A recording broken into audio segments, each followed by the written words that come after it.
The second round of the Supermotocross World Championship playoffs lands at Texas Motor Speedway today, and the stakes couldn't be higher. With double points on the line, the potential for massive swings in both the 250 and 450 championships is real.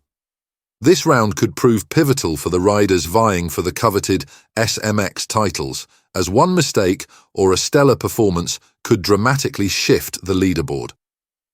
Adding to the challenge, today's forecast brings extreme heat, with temperatures expected to reach a scorching 95 degrees Fahrenheit.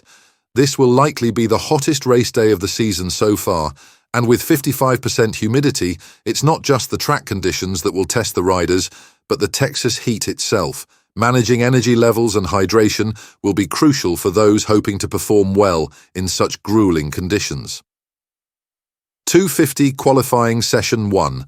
Hayden Deegan came out strong right from the start, immediately positioning himself at the top of the leaderboard in the first qualifying session. Deegan, known for his aggression and speed, was quick to grab the fastest lap, setting the pace early. But it wasn't an uncontested ride. Ty Masterpool pushed hard, keeping up with Deegan and eventually surpassing him to take the top spot. As the session progressed, Julian Bomer also put in an impressive lap, momentarily bumping Deegan down the order. However, as we've seen time and again with Deegan, the reigning champ wasn't done yet.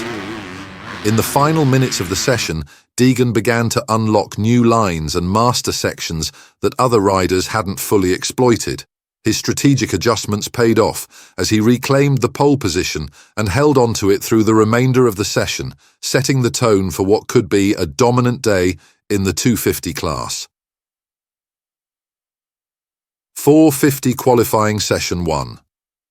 The 450 class qualifying session had a familiar face at the top, with Jet Lawrence once again taking a measured approach to the track. Lawrence's style is to spend the first few laps feeling out the layout before turning up the heat in the closing stages, and that's exactly what happened. Riding a retro-inspired Honda with striking white plastics and a yellow seat, Lawrence didn't jump to the top right away, but when he did, it was with authority. Ken Roczen was initially the fastest rider on track, laying down a quick lap and momentarily taking the lead. However, that lead didn't last long. Chase Sexton and Jet Lawrence quickly put in faster times, with Sexton looking particularly sharp. Despite his strong effort, Sexton found himself trailing Lawrence by nearly a full second, underscoring just how comfortable Lawrence is feeling today.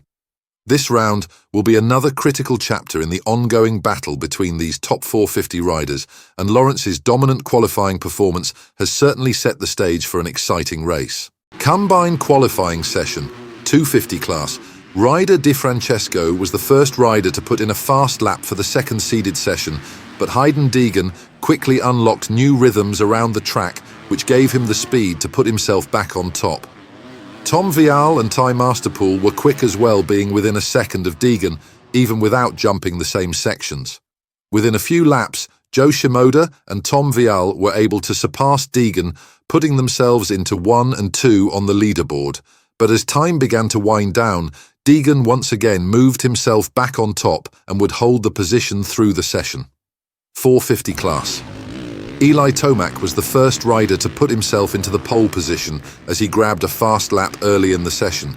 It would not take much time before Hunter Lawrence would lead, then Chase Sexton, and then finally Jet Lawrence, moving to the top of the list. Eli Tomac would improve his initial time and move himself into second towards the end of the session. Jet Lawrence would hold his fast time and once again become the fastest qualifier, building even more momentum into tonight's racing.